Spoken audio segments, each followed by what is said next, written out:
Araka ny efa natsidika tamintsika dia mitoy ny fanaraha-masony fangalarana ireo tarobin-jiro na ny kabla ny jiramaso ny herinaratra mihitsy zany eny anivon'ny distrika sy ny boriboritany eny ho an'ny teo anivon'ny boriboritany fahaefatra ary dia nisy ny fanentanana izay noentiny orinasa.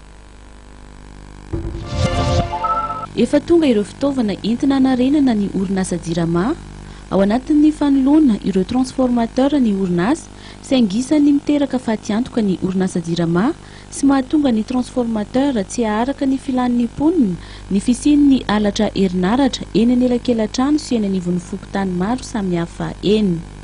Mila fiara-miasa amin'ny isa-tsokajiny miaingany amin'ny fokotany sy ny commune ny fanaraha-maso izany. Eo koa ny alatra kabla izay mateti-piseho. Omaly ny tetsy amin'ny boriboritany fahaefatra nanonana tanterahany ireo tompona andraikitry ny jirama ny fanentanana. Betsaka ireo mangalatra kabla, betsaka ny mangalatra jiro, betsaka ny mangalatra mabo. Dia isaorana lehibe ianareo fa dia tena misy fiara-miasa na tsy eo anareo tsirairay avy ireo. Mampitafinareo ireo no miantso anay rehefa mahita zavatra tsy mety ary mahita mavokana betsaka lehibe. Dia amin'izao fotoana izao anomboka anao ny asa izay efa nanomboka ihany moa zany fa tena hiditra anao zavatra tena hoe betsaka zany fa tsy resaka fotsiny hoe anombony ireny kabla vory ireny. Anao ihany koa ireny kabla izay efa tsy mifandraika intsony amin'ny filan'ny mpanjifa ireny. Anombo ny transport izay efa tetsapy ny mpanjaka na anamafin'ny mpanjaka ireny izy ireny.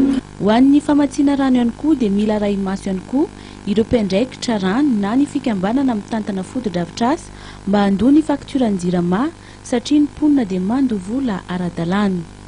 Rehefa tonga izy ireny manapaka dia tonga indray ny vahoaka mitangorona hoe avelao fa rano ilainay io izay koa tompoko dia angatana referenasa aminareo mba hafantarana hoe manao ahoana tokoa ireny association ireny any amin'ny toeram-pisana tsirairay avy any mba ilana amin'izay oran'izay.